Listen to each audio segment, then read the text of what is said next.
This is Spoken by Elswith, a femdom hypnosis podcast, Season 4.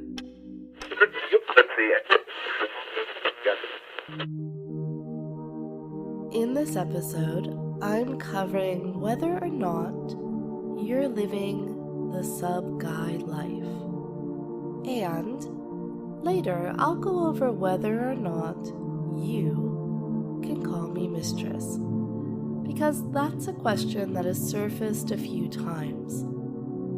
Both of these topics, actually, they've come up quite a bit in emails and messages. Also, the elephant in the room. I obviously have a cold. My entire city seems to have a cold. There is a run on Kleenex here.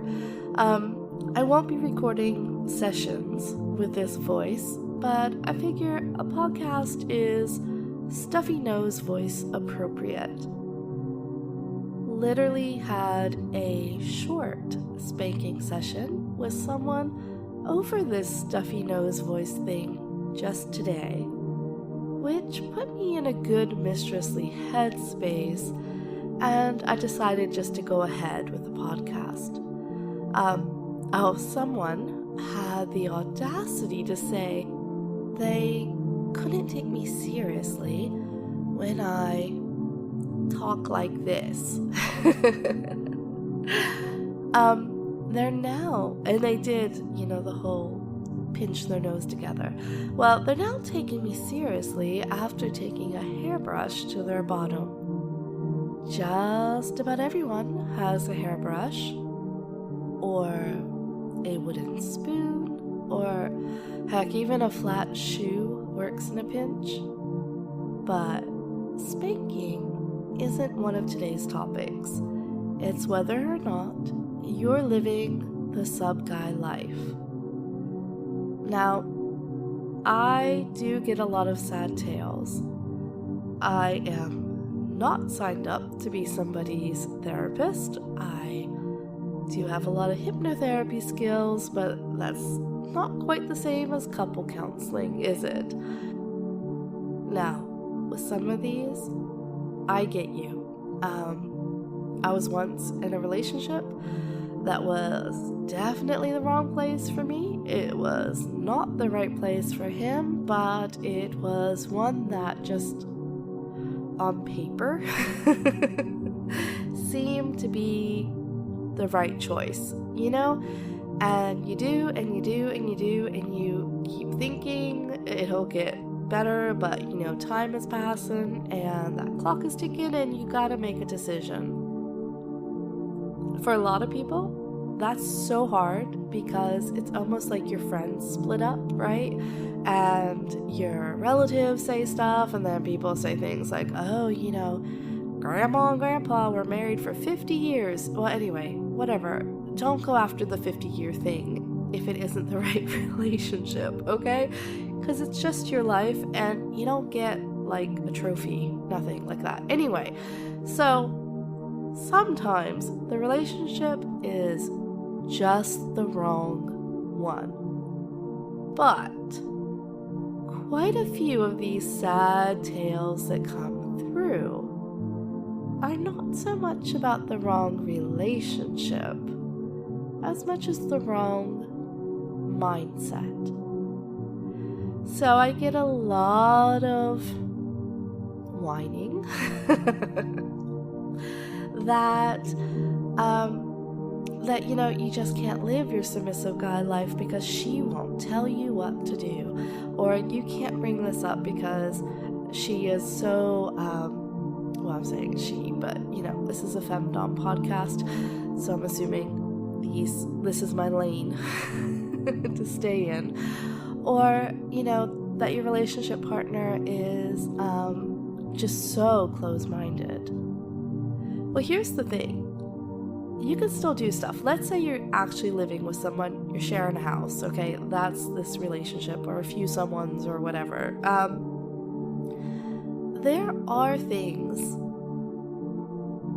available to you to do as a submissive guy.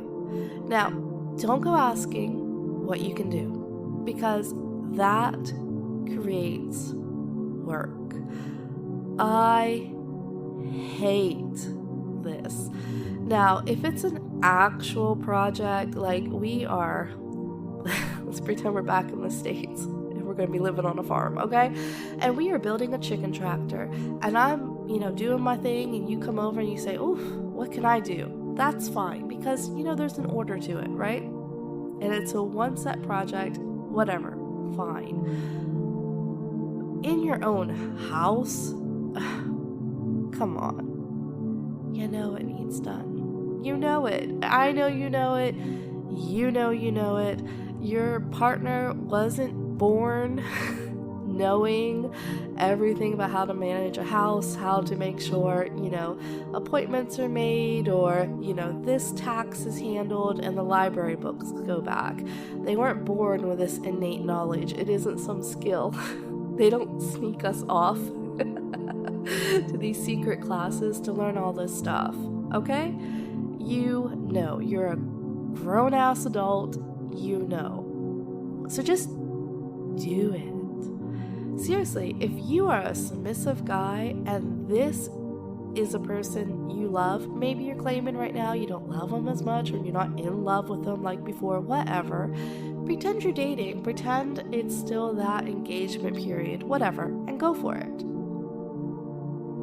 Right? And don't say what you did. Don't expect some big old thank you, because guess what? That assumes whatever chore you just did, you did it assuming it was hers, and so therefore you deserve a thank you. Now, I'm hoping that if you have been with me for a while, that you are not that kind of a guy. Really hoping. Yeah, because, oh my god, that's so tedious, isn't it? So, like if I'm living with someone, I'm not going to gush over the floor being swept. Well, in certain scenarios with, outfits included, a little bit of power play going there, or a lot, perhaps there'd be some, fun, prissy praising happening. But right now I'm just talking about everyday life, vanilla land. And, if you swap the laundry around, that's a mix of household, whatevers. Don't wait on the brass band to celebrate you. And if you won't do these things, let's say you're going to say you're not a service sub, that's not your kink, guess what? It's still an act of submission. It is still acting out a way of making your relationship partner's life better. And it should be a way to get some of your subby guy fix. I'm not saying you've got to be the house servant while she is whiling away the hours on TikTok or whatnot. What I'm saying is, you can't whine to me that you're never allowed to serve when you're basically just saying you want to serve by licking her boots or having her sit on your face, and something like scrubbing up the whole bathroom before running her a bath is just beneath your subby wants. The first coming home with a mistress, one fun thing to do, especially with a guy that all around is really good. Let's say he's like 85%, like, yeah, I can work with this. Okay? He is somebody who has practiced serving and doing other things and whatever else, and his mannerisms come true. But unfortunately, let's say this guy has spent the last, 5 years idealizing how being with a mistress would be. And even worse, he has picked 1, maybe 2 scenarios to jack off to all the time. Now, this guy he probably needs to go pay someone and tell them exactly what he's expecting. Now, I'm not really against that for what we do because I think that's fun. I have people who say, this is what I want to live out, can't do it in my everyday life, let's do it in the headspace.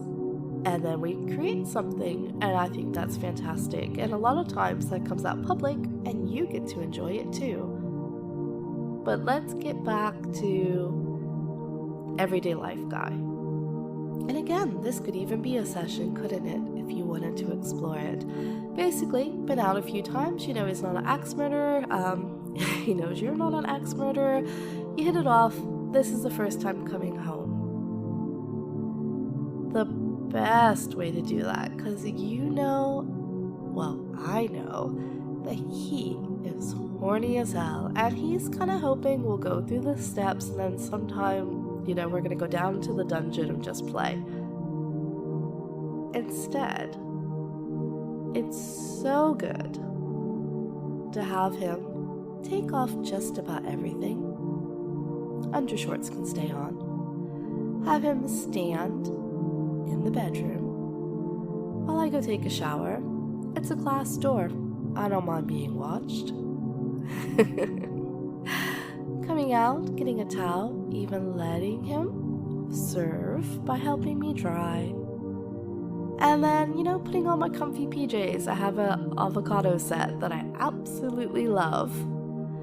And then telling him it's his turn. In the shower he goes, scrubbing clean. Now you know what he's thinking now, right?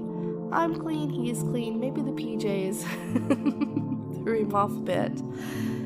And then either going out to the, well, we call it a front room here, and watching a show, which he's going to think is like Netflix and chill, right? Or let's say it's pretty damn late, going to the bed, telling him he's the little spoon, because I actually don't want to feel his arousal all night. And then going to sleep. And then the next morning, teaching him how to make my coffee. Now, the guy who has his 1 or 2 scenarios and he jerks off to him all the time, he's gonna be pissed off.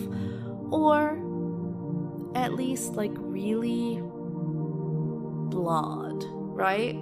And he's gonna make that pouty and known. But the submissive guy, he can be frustrated. That's totally fine. But he's also going to stay as him. He's going to be like getting some of that submissive guy fix, right? Her needs above his needs. And I'm sure as it goes on, more rewarding stuff comes, like, you know, a hairbrush against your bottom. So, let's say you don't have a relationship partner. Let's say you still are in that dating mode. We'll go from that, and then next we'll talk about just, you know, friends and family. That's your social circle. If you are dating, and let's say you're not having much luck asking people out, put on your, like, Sabriel mindset.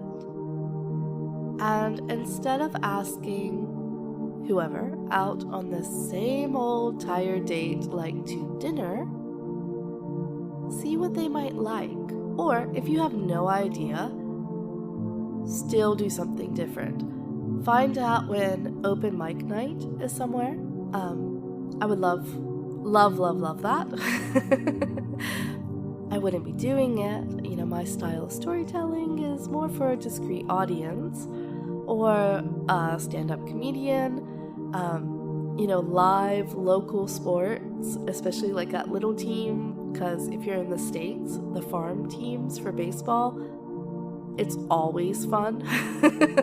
They always have like goofy things going on and so on, you know, something different. Now, let's say you're not dating right now, in between all that, taking a break, whatever, and it's just friends and family. you can still do the same thing. You can still practice that mindset of, going with your buddy to see a museum, trying out paddleboarding, with a cousin, doing something along those lines. Again, this is getting you in the mindset of them, not you. If, as I've talked through all of that, it sounds so damn tedious to you, I'm going to say, and there's nothing wrong with this, but I'm going to say, maybe you're not a submissive guy. Maybe you just like certain things with your sex, and that's okay. It is. It's absolutely okay. But if you are looking to use someone as kind of a prop because you know exactly how you want it to go, you're probably not going to find that in your average relationship. You're probably not going to find that in your current relationship, which is mostly vanilla, and twisting it over to something else. But I can almost promise you, if you are a submissive guy and this is giving you some new ideas of ways to kind of explore that in your everyday life, even if it's not kinky fun, but it's just creating you, then you're gonna find success. You just are. You're gonna find yourself feeling good. You're gonna find more people being warm to you, and if you have this everyday life relationship which isn't going so great or has stagnated or whatever else, if you practice those things, if you practice also in discussions, making sure you're not quick to jump in, you're not quick to correct, you're not quick to give your opinion. She's telling you something that she heard on talk radio, that morning, and you want to jump in and say, oh, but blah, blah, blah, blah, blah. Is it worth it? Is it really worth it to say it? Or is it worth it to you to listen to her and enjoy that she's sharing something with you, that you have this person interested in the world, interested in you, and talking to you? Don't take that stuff for granted. Now, this is going a little bit different. I don't often talk about people's other relationships and so on. I am a pretty big believer that we can love a lot of people in a lot of different ways. People do come in and out of our lives, and that is also fine. You don't have to hold on to everybody like it's I can't remember what year that was, like the 80s or 90s, those Beanie Babies. You don't have to do that. You can appreciate the comings and goings. But let's talk about why you can call me Mistress. Now, part of this, and this has come up a bit, and usually it comes across as a ploy for me to say something about the relationship or whatever else. And honestly, we can just reel it all the way back. You can call me Mistress because I identify as a mistress. Any of the other honorifics, I pretty much accept. It took me a while to get used to goddess. Did not have someone in my everyday life who was really into that, except for a brief stint. Darling. I love darling. That's usually my day honorific, out in public. Quite a few things there. That's why you can call me Mistress, because I identify as a mistress. Can you also just write to me as Elswith? Yes. And I do have people do that because I actually do have non-submissive guys, just people who are either with me for the self-growth, for they have another relationship going on, or they don't identify, like I said, as a submissive guy. That's really okay. I don't fall apart. My own personal worth and happiness and so on doesn't really come from whether or not, Joe Schmo is gonna call me Mistress. If you write a message to me and you call me Elswith, you're not like scoring any points. I'm not flinching or whatever. It doesn't threaten me in any way. So that's it. That's why you can call me that. Going along those lines, this one I've come up with a few times for tasks. And I like it because it makes you think outside of the box. There are quite a few people who are in power exchange relationships who do have, those different names for each other. So, the ones that have come up, quite a few for me, are Mistress, Goddess, Empress, Darling, and am I forgetting one? And of course, Elswith. So, anyway, so your job is this. Come up with a title. You can borrow from history, you can borrow from other languages, whatever, but come up with a title that you haven't heard me use for myself and let me know what it is. Now, you don't have to stick with it, and that's fine, but I do want to hear it. And then your permissive circumstance relies on this part, which is the second half of your task. Come up with title, nickname, whatever, that would pair with it. Okay? Kind of like our little treasure and the pirate. That kind of pairing. I can't wait to see what you come up with.